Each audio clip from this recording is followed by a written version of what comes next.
প্রতি বছরই আসলে কোথাও না কোথাও ইফতারের একটা ইভেন্ট করতে হয়, অ্যান্ড আমাদের জন্য এটা আসলে একটা অ্যাডেড রেসপন্সিবিলিটি থাকে to satisfy our employees.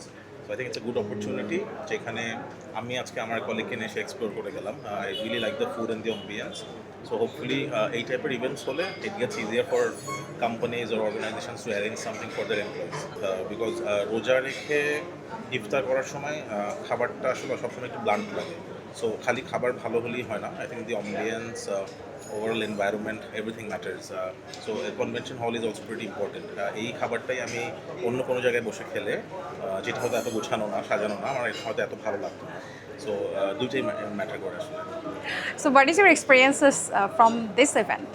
I think it's a wonderful event. আমি initially I thought যে এখানে এসে probably we'll only have food. Bore হবো। হ্যাঁ, bored হবো। And অফিসে আমি আরও মানুষজনকে বলছি, they were really interested যে ভাই এখন খাইতে যাবো না। Okay. But I think the music and the overall arrangement was really good. Okay, thank you so much.